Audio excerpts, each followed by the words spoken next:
हाम्रो मामाले चाहिँ यहाँ के अरे तिनालीमा दोकान थाप्ने अरे दोकानको ओनर चाहिँ मामा के दोकान थाप्नुहुन्छ यहाँ भन्नु त पार्टीले पैसा अब दियो भने अब सबै सुन चाँदीकै खोल्नु भने सुन चाँदीको दोकान चाहिँ साह्रै भएन नि त अन्त ल भन्नु त के थाप्नुहुन्छ यहाँ अब सबै थाप्नु पर्यो भने पार्टीले पैसा दिएको अनुसारले अब जस्तो हुन्छ अब हेङमा सेङमा हेङमाहरू आफूलाई भरे लु अब यति खाएर जाऊ भन्यो भने पैसा दिँदैन क्या भने उल्टा नि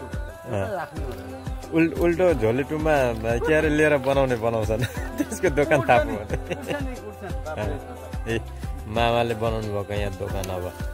के थाप्नुहुन्छ अब पान तामुल होला अब त्यस्तै चिया उद्घाटन भएकै छैन उद्घाटन चाहिँ दसैँमा होला होइन मामा दसैँमा होला अब बिटिसीमा अब इलेक्सन आउँदैछ अब 26 तारिक रिजल्ट हो त्यही रिजल्ट सुनिवरी चाहिँ मामाले अब गर्ने अरे उद्घाटन यो दोकानको चाहिँ यहाँको मामा चाहिँ गरम लागेर उफ गरिराख्नु भएको छ यो चाहिँ सिधा हाम्रै भोटेखोरकै बाटो हो छक्क छेउमा कति राम्रो तारले बनाउनु भएको छ है कति खर्च भयो मामा यति बनाउँदा 1,20,000 1,20,000 भनेपछि 1,20,000 भन्दा 12,000 भयो होला 12,000 खर्च भयो अरे ल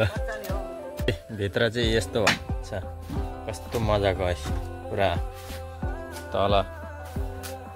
काठको चाङ बनाउनु भएछ है अनि वरिपरि तर्जाको बेरा